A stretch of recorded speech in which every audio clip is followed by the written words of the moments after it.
முதல்வர் விஜய் அவருடைய ஜாதகத்தை அலசி ஆராய்ஞ்சதுக்கு அப்புறமா ஜோதிடர் ஒருத்தர் பல உண்மைகளை சொல்லியிருக்காரு. கூட்டணி கட்சியோட தேவையில்லாம முரண்டு பிடிச்சதுனால அவங்களுக்கு விஜய் அவரு அடிபணிய மாட்டாருன்னு சொல்லியிருக்காரு. தமிழக அரசியல்ல இப்ப ஹாட் டாபிக் அப்படின்னாலே தமிழக வெற்றி கழகத்தோட தலைவர் விஜய் அவர் தான். இப்ப ஜோதிட ரீதியா விஜய் அவருடைய ஜாதக பலம் எப்படி இருக்குன்னு எல்லாருமே விவாதிச்சுட்டு வராங்க.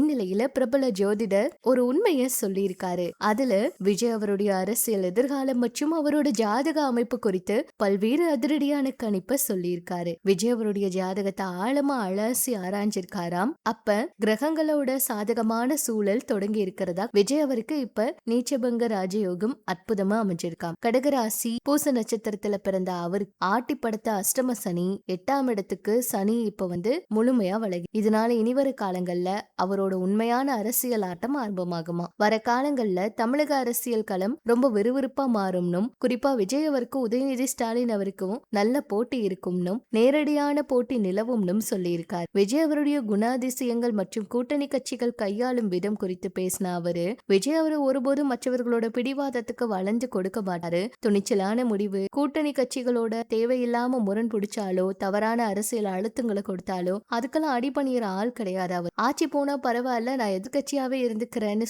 சொல்லுவாரு. அந்த அளவுக்கு அவருக்கு துணிச்சல் அதிகம். விஜய் அவருடைய ஜாதகப்படி அவருக்கு எல்லாமே இருக்கு.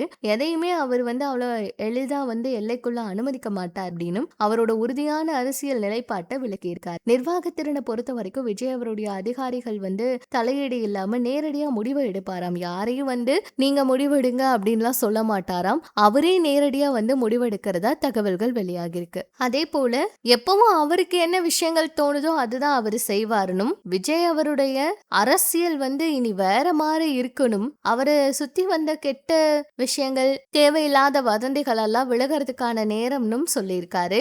அதே போல விஜய் அவர்கிட்ட இவரும் ஒரு கோரிக்கையை வச்சிருக்காரு. சாதாரண மக்களும் சீக்கிரமா கடவுளை தரிசனம் பண்ண அவங்களுக்கு உதவணும்னு ஒரு கோரிக்கையை முன் வச்சிருக்காரு. விஜய் அவருடைய ஜாதக பலமும் அவரோட கடுமையான உழைப்பு இணைந்து தமிழக அரசியல்ல ஒரு புதிய திருப்பத்தை ஏற்படுத்துறதுக்கு முக்கியமான சாராம்சமா அமைஞ்சிருக்கு. அவரோட குடும்ப பிரச்சனைகள் எல்லாமே முடிவுக்கு வருமா, முற்றுப்புள்ளி வைக்குமாங்கிறத பொறுத்திருந்துதான் பார்க்கணும்.